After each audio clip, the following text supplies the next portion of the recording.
writing functions. So this vocab should be a review. First we have independent variable. That's generally our x, and that's the input of the function. The dependent variable, generally a y, and that's the output of the function. So when we are in slope-intercept, that should be whatever variable is on the left, right? Usually it's y equals mx plus b. But if we had other variables in here, it's going to be whatever is isolated on the left, right? So it could be that we have something like a equals 5s plus 2. Okay, still going to be whatever that variable is that's isolated.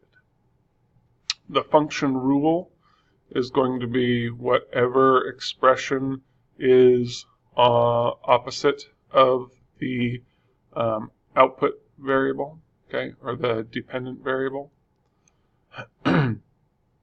And then function notation is just using that f of x or f of whatever variable you're using to represent that dependent variable.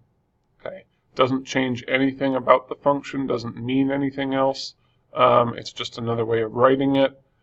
The only thing that sometimes you'll see is, say we're using the same equation, but instead we could write f of x equals 5s plus 2. Okay, and sometimes then you'll see this, and they'll say for f of 3 or whatever. And that's just another way of telling you what value to put in for your independent variable. Okay, oops, and that was a mistake on my part. If we change this variable, whatever is inside, or whatever is your independent variable should be inside your function notation. Okay, so when you're using a table to write an equation, this goes back to linear equations from last year. Hopefully you guys remember how to do that, but it is one of the more challenging transitions to make, going from a table into an equation. So you need to remember that you're looking for the change in x, right? How much that changes, and the change in y. And that is going to determine your slope. Okay, that's going to be the relationship or the slope, and then you're going to find the y-intercept. So here my change is a positive 2, and here it is a negative 3, and my y is going to go on top. So I would have a negative 3 over 2, or negative 1.5. Okay, that's going to be my slope, or my m. And then your y-intercept is whatever y is, whatever that value of y is when x equals 0. So x is 0, y is 5.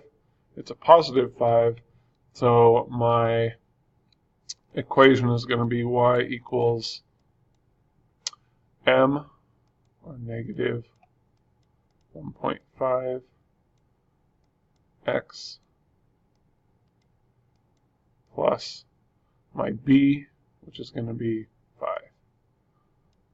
Okay, and then you should be checking your equation, so plug in one of your other values. So if I plug in 4 for x, 4 times negative 1.5 should be negative 6.